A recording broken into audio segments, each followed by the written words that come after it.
वर्गभेद किया जाता है। हमारा देश धर्मनिरपेक्ष है और संविधान से चलता है, और इस देश में सभी का खून शामिल है। यहाँ की मिट्टी में किसी के बाप का हिंदुस्तान नहीं, पहले की बात ये समझना चाहिए।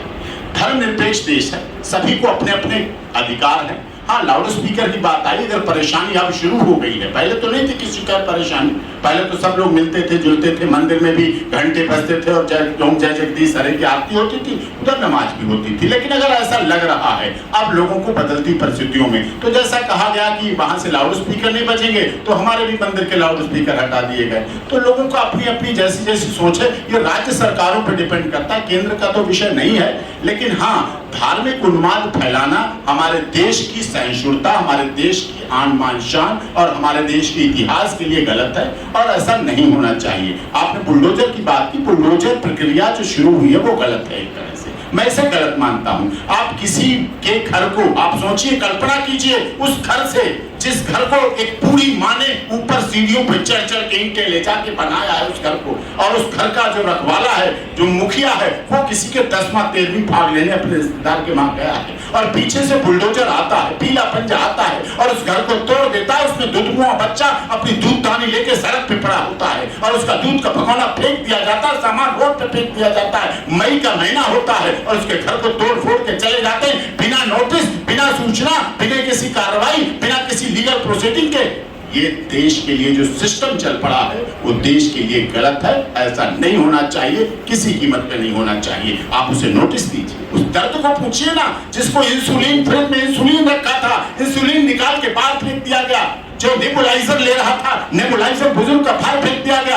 आप सीनियर सिटीजन एक्ट बना चुके हैं, आप चाइल्ड वेलफेयर एक्ट बना चुके हैं, आप महिलाओं के लिए वुमेन कमीशन बना चुके हैं, आप नेशनल ह्यूमन राइट्स कमीशन बना चुके हैं। इन कमीशनों को आप धक्का मार के हटा देते हैं, उचित नहीं है। कानून से चलिए, संविधान से चलिए, नियमों से चलिए, सिद्धांतों से चलिए, वो अच्छी बात है। हिजाब निजता है, हिजाब लगाए ना लगाए उसका इससे उतना अर्थ नहीं है। माननीय सर्वोच्च न्यायालय में सब प्रोसीड्यूस है, हमारी भी याचिका है हिजाब को लेके, और जो तोड़फोड़ बुलडोजर को लेके कई विधायकों के घर तोड़ दिए गए। राजनीति, जब आप राजनीति करेंगे और पीछे मुड़ के देखेंगे, राजनीति साहब राजनीति करिए, आप आगे करिए, लेकिन जब पीछे मुड़ के देखेंगे कि आपके साथ किसने क्या किया, उसके घर की लिस्ट बना के बुलडोजर चलाएंगे, तो वो इस देश के लिए उचित नहीं है। आप बदले की भावना से राजनीति करें, वो किसी तरह। हमारी याचिका आपके इस मामले को लेके माननीय सुप्रीम कोर्ट में, हिजाब को लेके कर्नाटक के इशू पर भी माननीय सर्वोच्च न्यायालय में लंबित है, उस पर सुनवाई होगी, आप लोगों को सब कुछ पता चलेगा। यह है, शुरुआत तो की है, धीरे धीरे शुरू हुआ है। इसी राजनीतिक रोटी से हम अपने खाना बना लेंगे, चिंता मत करिए। चूल्हा उनका होगा, आटा उनका होगा, थाली हमारी होगी, सामने हमारे रखी जाएगी। तो समय समय तय की क्या आपने? समय सीमा हम लोगों ने तय की, अगली कोर मीटिंग में हमारी डेट डिसाइड हो जाएगी, प्लान बन जाएगा, सभी प्रदेशों के अध्यक्ष बुलाए जाएंगे, दिल्ली में होगी मीटिंग, उसमें सभी डिसाइड हो जाएगा क्या प्लान होगा, कहां कहां किधर किधर से रास्ता डिसाइड होगा, वो सारा होगा। इसी तरह से पहले भी 2011 2017 में यात्राएं की थी। याद कीजिए, पहले हमारी मांग थी कि जो फिल्मों में क्षत्रिय राजपूतों को बदनाम किया जाता है, गुंडा बदमाश माफिया दिखाया जाता है, अब बंद हो गया फिल्मों में दिखाना। पहले केवल एक समुदाय को बहुत अच्छा दिखाया जाता था और सबसे बड़ा क्रिमिनल बदमाश लैंड ग्रेबर भूमाफिया राजपूत को दिखाया जाता है, अब नहीं दिखाया जाता है, क्योंकि उनके सेट तोड़ दिए जाते हैं अगर ऐसी फिल्में बनाने जाते हैं। राणा कुंजा, देखिए, आज मेवाड़ के उदयपुर शहर में जो बड़ा कार्यक्रम 2 दिवसीय चला, उसमें साफ बात निकल के आई कि आज राणा कुंजा के वंशज, उनके परिवार के लोग, उनकी पीढ़ी के लोग यहाँ आए, उनका सम्मान किया गया और निश्चित तौर पर क्लियर हो गया कि राणा कुंजा क्षत्रिय थे, महाराणा प्रताप के साथी थे, महाराणा प्रताप का साथ दिया और उनको इसी आधार पर यहाँ सम्मानित किया है। और जो लोग इसमें भ्रांति पैदा कर रहे हैं वो गलत है, क्योंकि राणा कुंजा महाराणा प्रताप के बिल्कुल साथ थे, उनके वंशजों ने इस बात को बताया और इसीलिए आज मेवाड़ क्षत्रिय महासभा ने उदयपुर में इस हॉल में, मोहनलाल सुखाड़िया यूनिवर्सिटी के इस हॉल में, सेमिनार में, बप्पा रावत हॉल में सम्मानित किया है। और अगर आपको लोगों को, अगर किसी को इसमें कोई शक है तो पंडों से पूछे जाके, पंडों के पास ये इतिहास है, घाटों के पास इतिहास है, और जो वहाँ उनका पत्थर लगा हुआ है, मंदिर बना हुआ है जहाँ पत्थर लगा हुआ है, उसमें भी ये बात सारी लेखनी में लिखी गई है कि ये चीज साफ साफ तो है, क्लियर है।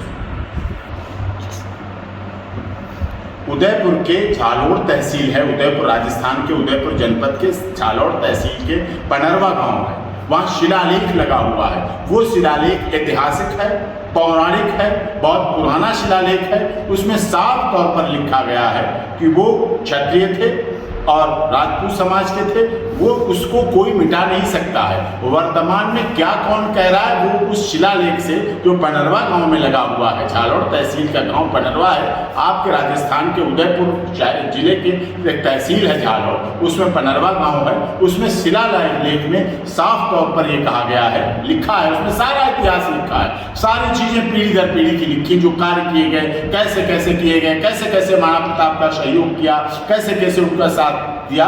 इस आधार पर आज महासभा ने उदयपुर में उनके वंशजों को, उनके पूर्वजों को, उनके वर्तमान परिवार के लोगों को सम्मान करके व्यक्त किया। और वास्तव में क्षत्रिय समाज के लिए आज ये गौरव का विषय है कि एक समाज जो हमसे अलग था, जिसको गलत इतिहास ने, गलत इतिहासकारों ने गलत जानकारी देकर हमारे से दूर किया गया था, उनको एक मिला के आगे बढ़ने का काम किया जा रहा है। ये चीज सामने।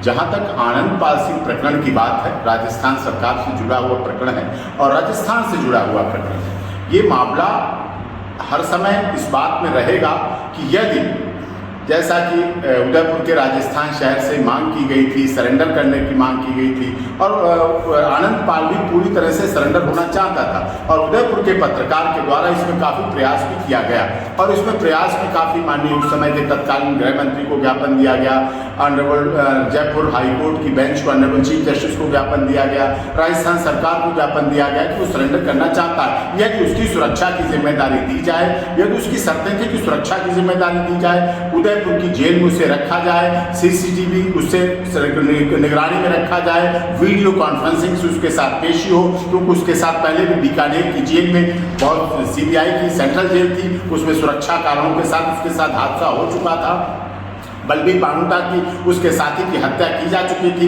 ये सब हो चुका था। यदि उसको यहाँ भाई साहब अगर सुरक्षा देते, भाई साहब की सुरक्षा में होता, अगर भाई साहब इस बात को मानते, अगर भाई साहब पूरी तरह से जो कि उनकी जिम्मेदारी थी उसको करने की वो करते, तो निश्चित तौर पर आज आनंदपाल जिंदा होता और ह्यूमन राइट्स का भी वायलेशन नहीं होता और देश के कानूनों पर भी इस बात का सवालिया निशान नहीं होता।